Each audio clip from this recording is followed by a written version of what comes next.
Today we are going to learn about mesh or loop analysis.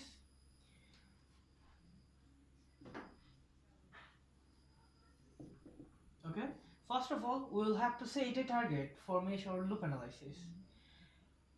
The main target of mesh or loop analysis is finding loop current. Finding loop current. Okay, here are some steps that we will have to follow to solve mesh or loop analysis. First one is we will have to take a loop current in similar direction for all loop, and second one is we will have to write loop equation, that is KVL equation for each loop.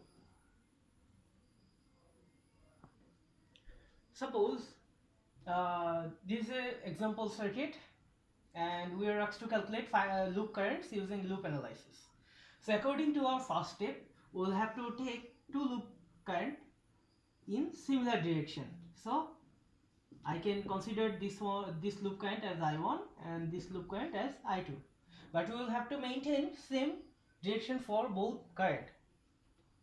Okay, and now second step, we will write KVL equation for both loop.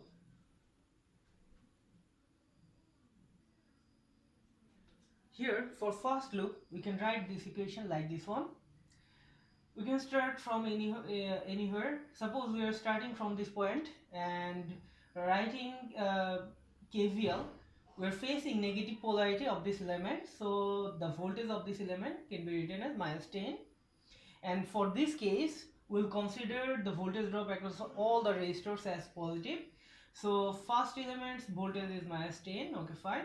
Then the voltage drop across this resistor will be 2I1 multiplication of resistance and current.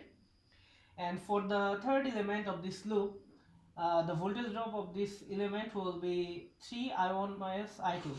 Why like this one? Because for this element we can see that both loop currents are flowing through this resistor but in reverse direction. I1 is flowing clockwise through this resistor and I2 is flowing anti-clockwise for this resistor. And while writing equation for first loop, we'll consider now I1 is greater than I2, as we do not know which one is dominating. Okay, so for writing this common element voltage, we'll consider the current as superior that we are following the loop. So for the first loop, we are considering I1 as greater than I2.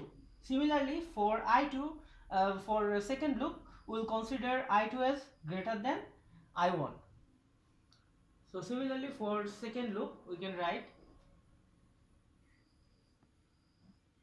here this equation represents the KVL equation of the second loop. First, we are starting from this point. So the voltage of this element will be considered as the multiplication of resistor and the combination of both loop current.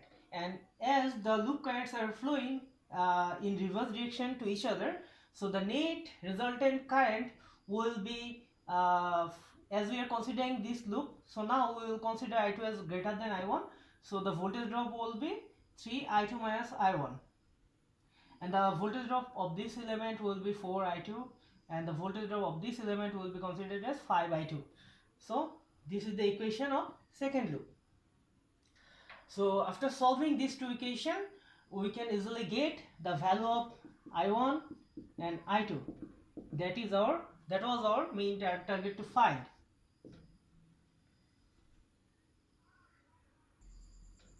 In second example, we are given this circuit and we are asked to calculate loop currents for this circuit. So similarly, we will take loop currents in similar direction for both loop. So I am taking I1 and I2 as loop current for both loop. Here for the first loop, we can see that there is a branch current source, and this branch current source indicate that throughout this portion this current or 2 ampere current will be maintained, and this is similar to this loop current. Okay, So if we find a branch current source adjacent to a loop, we can directly consider the branch current as our loop current. But definitely that branch current source should be uh, individual to each loop, not shared with other loop. Okay, this source should be individual. So we can easily say that our first current I1 is directly equal to this branch current, that is 2 ampere. We do not need to develop a KVL equation for this one. And for second loop, we will have to develop a KVL equation or loop equation. So for first element, as we can see that this element is a common element of both this loop. So as we are writing KVL equation for second loop, so we will consider I2 as greater than I1. So our net voltage drop will be multiplication of resistance and the difference of current between two loops.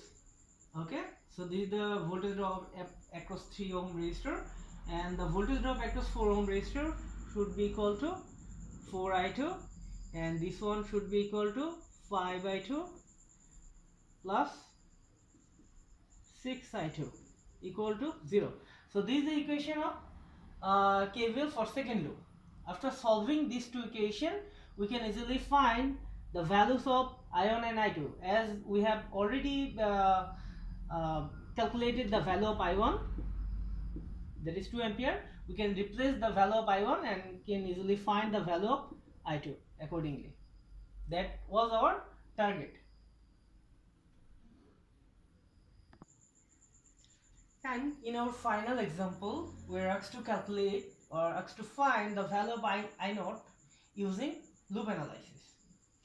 So similarly, we'll take, as we can see that there are 3 loops, so we'll take 3 loop current for all the loops I1, I2 and I3, and now we'll develop loop equations for each loop. So for first loop or for loop 1, our loop equation will be 2i1 for this one, and for this resistor it would be 4 into resultant current.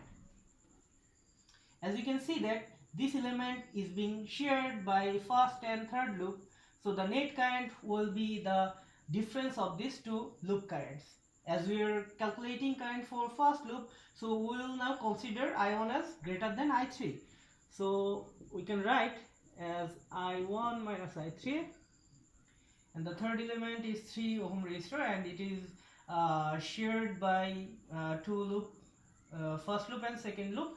So the voltage should be equal to 3 I1 minus I2 equal to 0.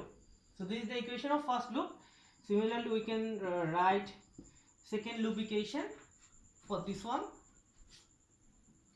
So first voltage should be equal to 6i2, voltage drop of this resistor, and similarly for 3 ohm resistor we can write that it is equal to 3i2 minus i1. We are writing I2 minus I1 because we are considering this loop current now as greater than I1. And for this element, a voltage source we are entering through positive terminal, so we can write plus 8 for this element, and there are no element left for this loop, so it is equal to 0. And for the third loop, loop-ification, we can write loop-ification from this one or from this terminal, as we are entering through negative terminal of this source, so we can write as 8 volt for this element, and for this resistor it could be written as 4 I3 minus I1, and the last part is 5 I3, and it is equal to 3. After solving 3 equations, we can easily find the values of I1, I2 and I3 easily. But we are asked to calculate the current I naught that is flowing through this resistor and through this direction. Now we will check the placement of this resistor. As this resistor is being placed between first and third loop, and through this resistor two loop current I1 and I3 is flowing. So now the resultant current through this direction should be equal to I3 minus I1, cause the direction of I naught is directly matched with I3, not with I1. So we can write that our I naught should be equal to I3 minus I1. If we are asked to calculate I naught at this direction, so we can easily see that now for this condition the direction of I naught matches with I1, not with I3. So for this condition our net current I naught should be equal to I1 minus I3. So thus we can easily solve loop equation or loop analysis for any given circuit.